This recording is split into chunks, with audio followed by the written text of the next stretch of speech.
కార్తీక మాసంలో దీపదానం అనేది చేయడం వల్ల శివకేశవులకు సంపూర్ణ అనుగ్రహంతో పాటు సంవత్సరం మొత్తం కూడా సకల శుభభోగ భాగ్యాలు మొత్తం కూడా చేకూరుతాయని శాస్త్రం చెప్తుంది.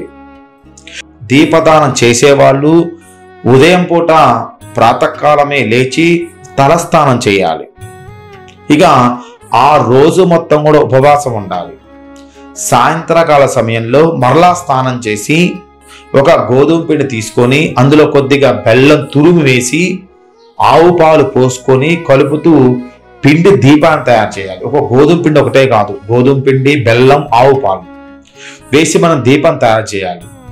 ఆ తర్వాత మనకేంటంటే పైడి పత్తి అంటారు. అంటే అప్పటికప్పుడు తీసుకొచ్చిన పత్తి ఏదైతే ఉందో అంటే ఆ పైడి పత్తిని తీసుకొని స్వయంగా చేత్తో నలుపుతూ ఒత్తి చేయాలి.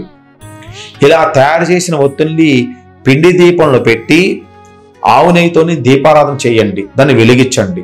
నరఘోష ఉన్నట్టయితే ఆవాల నూనెతో వెలిగించండి. ఇలా వెలిగించిన దీపాలని శివాలయం వద్ద కానీ, విష్ణు ఆలయం వద్ద కానీ, నదీ తీరంలో కానీ, రావి చెట్టు వద్ద కానీ, తులసి కోట వద్ద కానీ, ఉసిరి చెట్టు కింద కానీ, మర్రి చెట్టు కింద కానీ మీ గృహంలో ఎక్కడైనా సరే దీపదానం చేయొచ్చు.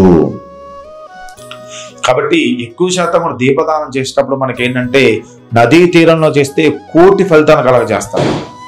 తులసి కోట వద్ద దానం చేస్తే మంచి యోగాన్ని కలగజేస్తారు. ఉసిరి చెట్టు కింద చేస్తే సాక్షాత్తు దాత్రీనారాయణుడి యొక్క అనుగ్రహాన్ని పొందుతూ ఉంటారు. ఇక కార్తీక మాసంలో దీపాన్ని వెలిగించి దానం ఇస్తే చిన్న చిన్న పాపాలు మొత్తము తొలగిపోతాయి. ఇక దీపాలు వెలిగించేటప్పుడు కార్తీక మాసం 10 దీపాలు వెలిగిస్తే 10 దీపాలు వెలిగించి దానం చేస్తే మహాపాపాలు తొలగిపోతాయి. 100 దీపాలు వెలిచి దానం చేస్తే శివలోక సిద్ధిస్తుంది. 100 కంటే ఎక్కువ దీపాలు వెలిగించిస్తే మోక్షం కలుగుతుంది. అందుకని దీపాలు మనకేంటంటే కార్తీక మాసంలో దీపారాధన చేస్తూ ఉంటారు.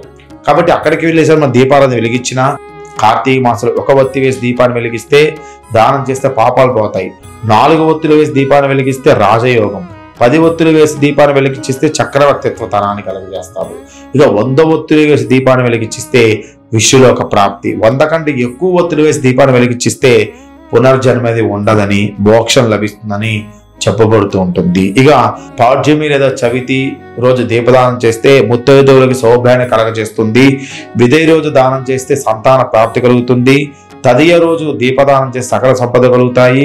పంచమ రోజు దీపదానం చేస్తే ప్రభుత్వ ఉద్యోగాలు లభిస్తాయి. షష్ఠి రోజు దీపదానం చేసినట్టే రాజకీయాల్లో బ్రహ్మాండమైన పదవి లభిస్తుంది. సప్తమి రోజు దీపదానం చేస్తే ప్రభుత్వ ఉద్యోగాలకి పదవంతి లభిస్తూ ఉంటుంది. చతుర్దశి నాడు దీపదానం చేస్తే మానసిక